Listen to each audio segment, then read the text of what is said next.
आज हमारा gender study का लेक्चर 3 है, जिसका टाइटल है हिस्ट्री ऑफ वुमेन्स स्टडीज़। यानी कि इसमें हम हिस्ट्री ऑफ वुमेन स्टडीज़ पढ़ेंगे कि वुमेन की स्टडी यूएसए में क्या थी, यूके में क्या थी और बाकी कंट्रीज़ में कैसे कैसे इसके कोर्सेज़ को पढ़ाना शुरू किया। तो 1960 में पहली दफ़ा वुमेन स्टडी टोड की गई कॉलेजेस और यूनिवर्सिटीज़ वगैरह में। तो 1960 में इसका स्टार्ट हो गया वुमेन स्टडी का, यानी कि कॉलेजेस और दूसरे यूनिवर्सिटीज़ वगैरह में पढ़ानी शुरू कर दी गई। पहली दफ़ा 1970 में सैन डाइगो स्टेट यूनिवर्सिटी, जो कि अमेरिका के अंदर है, यूएसए के अंदर है, सैन डाइगो स्टेट यूनिवर्सिटी 1970 में बनाई गई। ये पहली ऑफिशियल वुमेन स्टडी के लिए यूनिवर्सिटी बनाई गई। इसके बाद अगर हम साउथ कोरिया की बात करें तो साउथ कोरिया में पहली दफ़ा 1977 में वुमेन स्टडी का प्रोग्राम स्टार्ट किया गया साउथ कोरिया में। इसके बाद अगर हम यूएसए की बात करें तो Cornell university and California state university, ये दो यूनिवर्सिटीज़ हैं जो कि यूएसए के अंदर है। नेम क्या है? कॉर्नेल यूनिवर्सिटी और कैलिफोर्निया स्टेट यूनिवर्सिटी। ये दो यूनिवर्सिटियों ने पहली दफ़ा 1969 में वुमेन स्टडी का प्रोग्राम एक अलहदा से डिपार्टमेंट बनाया। अगर हम यूरोपियन ममालिक और अमेरिका और साउथ कोरिया के बाद देखें कोई कंट्री है तो वो इंडिया है। तो बाकी तो जस्ट सेक्टर बनाए गए थे, उनमें जो किताबें पढ़ाई जाती थी उसमें जस्ट वुमेन स्टडी यानी कि औरतों के हुकूक के बारे में, जो हम प्रीवियस लेक्चर में पढ़ चुके हैं कि उनका क्या किरदार होगा। तो जो वुमेन की स्टडी है, वुमेन स्टडी है प्रोग्राम इंडिया में 1970 में स्टार्ट हुआ और इंडिया दुनिया का सबसे one of the most active country बन गया। किसमें? जो कि वुमेन्स के एक्सप्रेशंस और उसके थॉट को इन्वेस्टिगेट करता था कि वुमेन के एक्सपीरियंस क्या है, इसके थॉट क्या है, इनका रोल क्या होना चाहिए सोसाइटी में। इन सारी चीज़ों को इन्वेस्टिगेट किया और एक किताबों की शेप दे के उन्हें यूनिवर्सिटीज़ के प्रोग्राम में शामिल कर दिया गया। नेक्स्ट स्लाइड है हमारे पास development of women's studies in USA. USA के अंदर वुमेन स्टडी की डेवलपमेंट कैसे हुई? जैसे कि मैं पहले बता चुका हूँ कि अमेरिका में सबसे पहले 1969 में अमेरिका की दो यूनिवर्सिटीज़ में वुमेन स्टडी का प्रोग्राम स्टार्ट किया गया। वो दो यूनिवर्सिटीज़ के नाम भी बता चुका हूँ, कॉर्नेल यूनिवर्सिटी और कैलिफोर्निया स्टेट यूनिवर्सिटी। ये दो यूनिवर्सिटीज़ हैं जिन्होंने वुमेन स्टडीज़ के प्रोग्राम की बुनियाद रखी। लेकिन यूनिवर्सिटीज़ में पढ़ाने से पहले 1960 में इन दो यूनिवर्सिटी से पहले एक और यूनिवर्सिटी थी जिसका वो बोलते हैं यूनिवर्सिटी ऑफ कसास, जो कि यूएसए के अंदर थी। 1960 में सबसे पहले यहाँ पे वुमेन स्टडी के प्रोग्राम स्टार्ट किया गया इनिशियल स्टेज पे। लेकिन 1970 में या 1969 में प्रॉपर वे में कॉलेजेस वगैरह में वुमेन स्टडीज़ का प्रोग्राम पढ़ाना शुरू कर दिया गया। इसके बाद उन्होंने क्या किया कि वुमेन स्टडी का प्रोग्राम जो है वो तो उन्होंने सेटलमेंट कर दी, जो कि यूनिवर्सिटी ऑफ कसास, कैलिफोर्निया और एक और यूनिवर्सिटी कॉर्नेल यूनिवर्सिटी बताई है। ये तीन यूनिवर्सिटीज़ में वुमेन स्टडी का प्रोग्राम शुरू कर दिया। लेकिन वुमेन के राइट्स पे अमल दरामद प्रैक्टिकल काम कब स्टार्ट हुआ? वो हुआ 1977 में। अमेरिका ने पहली दफ़ा औरतों के हुकूक के लिए, औरतों की स्टडी के लिए, वुमेन स्टडी के लिए एक अदारा बनाया, एक एसोसिएशन बनाई, एक ऑर्गेनाइजेशन बनाई जिसको बोलते हैं NWSA। इसका पूरा एब्रीवेशन है national women studies association of USA. तो ये वो पहला अदारा था जिसने औरतों के हुकूक पे प्रैक्टिकल काम शुरू कर दिया, NWSA। लेकिन अगर बात की जाए जो वुमेन स्टडीज़ है वो जस्ट बैचलर लेवल पे पढ़ाई जाती थी, ठीक है। 2 साल में एक कोर्स रख दिया जाता था जिसमें होता था कि ये वुमेन स्टडीज़ से रिलेटेड होगा। लेकिन पहली दफ़ा जो PhD का प्रोग्राम स्टार्ट किया गया, पहले तो जस्ट बैचलर और मास्टर तक का था, लेकिन बाद में उन्होंने कहा कि वुमेन स्टडी में PhD भी होनी चाहिए। तो अमेरिका ने इमरोए यूनिवर्सिटी है जो कि अमेरिका के अंदर है, वहाँ पे 1990 में यानी कि 1990 में पहली दफ़ा PhD प्रोग्राम शुरू कर दिया कि वुमेन स्टडी में आइंदा के बाद आप जस्ट बैचलर या मास्टर नहीं कर सकते, आप पीएचडी भी कर सकते हो। तो कौन सी यूनिवर्सिटी थी? इमरोए या इमोरी भी बोल सकते इसे। फिर 1990 के बाद, यानी कि काम तो 1960 में स्टार्ट हो गया, फिर 1969 में उसकी और डेवलपमेंट हुई। 1977 में पूरा एक प्रॉपर अदारा बना दिया गया। अदारा बनाने के बाद फिर इस पे वर्किंग जारी रही। 1990 का दौर आ जाता है। 1990 में पीएचडी का प्रोग्राम स्टार्ट कर दिया गया इमोरी यूनिवर्सिटीज़ में।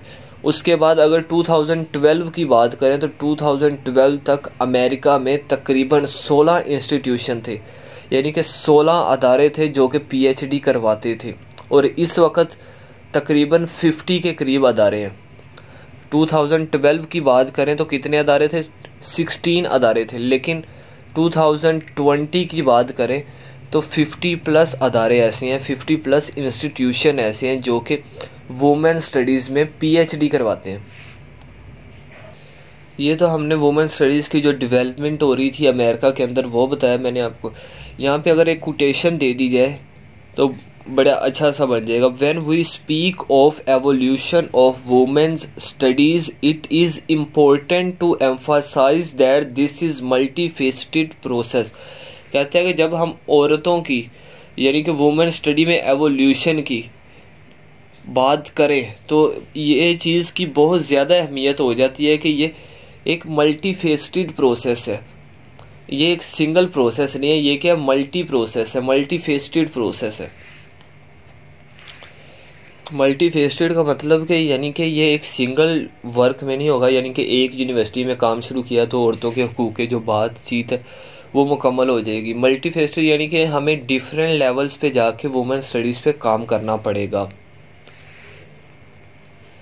इसके बाद अगर दोबारा रिकैप करें तो 1974 में अमेरिका में एक अदारा इस्टेब्लिश होता है जिसे बोलते हैं WEEA।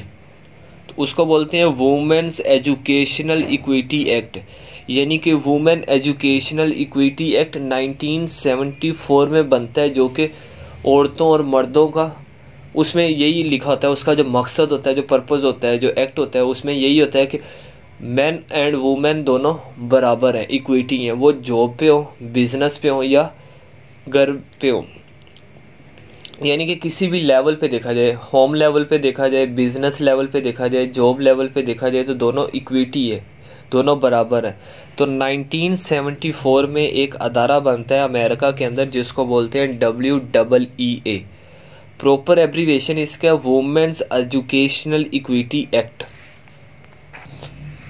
लेकिन ये स्टार्टिंग में तो यही था कि वुमेन स्टडी है। 1960 की बात की, 69 की बात की, 70 की बात की, 74 की, 90 की बात की, 2012 की बात की हमने।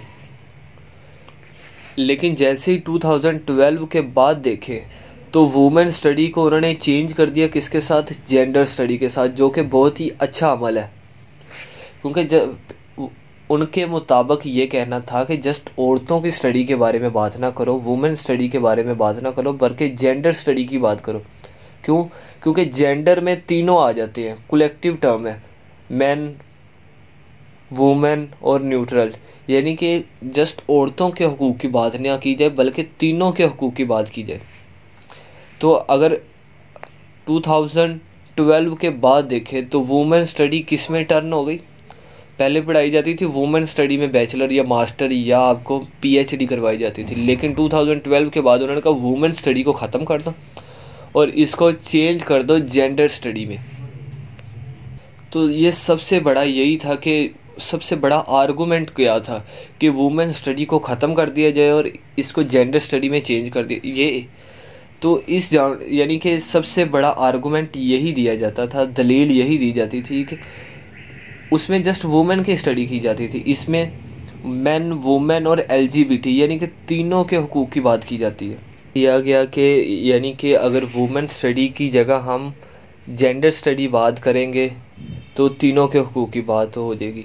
लेकिन अब एक और जो आर्गूमेंट दिया गया कि अगर वुमेन स्टडी की जगह हम जेंडर स्टडी इसको बोलें तो पहले जस्ट औरतें ही एहतजाज करती थी कि वुमेन स्टडी के और इसके किरदार और इसका जो राइट्स हैं इसे दिए जाए। लेकिन अगर जेंडर स्टडी के बारे में बोला जाए कि अगर वुमेन स्टडी को जेंडर स्टडी में चेंज कर दिया जाए तो जो मेन है और जो न्यूट्रल हैं वो भी हेजिटेशन फील नहीं करेंगे इस प्रोटेस्ट में, यानी कि इनके किरदार में वो भी बड़ी कंफर्टेबल फील करते हुए कहेंगे कि जेंडर स्टडी के बारे में, जेंडर स्टडी के राइट्स के बारे में बात करें, यानी कि जेंडर्स तीनों के राइट्स के बारे में बात करें। Gender studies in UK United kingdom को बोला जाता है, इसमें काफ़ी ज़्यादा कंट्रीज़ आते हैं।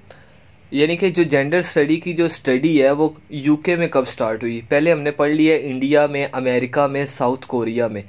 तो यूके के अंदर 1980 में कैंट के इलाके में पहली दफ़ा वुमेन स्टडी पे, जेंडर स्टडी पे नहीं, वुमेन स्टडी पे प्रोग्राम शुरू हुआ, यानी कि बैचलर और मास्टर लेवल पे स्टार्ट हुई 1980 में। लेकिन अगर देखा जाए 1980 में नहीं, 1976 में यहाँ पे उन्होंने प्रोग्राम स्टार्ट करने के लिए प्लान वगैरह बना लिया था, लेकिन जो प्रॉपर स्टार्ट हुआ वो 1980 में स्टार्ट हुआ था। फिर उसके बाद जो यूके में उन्होंने क्या किया जी, न्यूज़पेपर में, लेटर में, कॉन्फ्रेंसेस में, टीचिंग में, कॉलेजेस वगैरह में, यूनिवर्सिटीज़ वगैरह में वुमेन स्टडी पे काम करना शुरू कर दिया।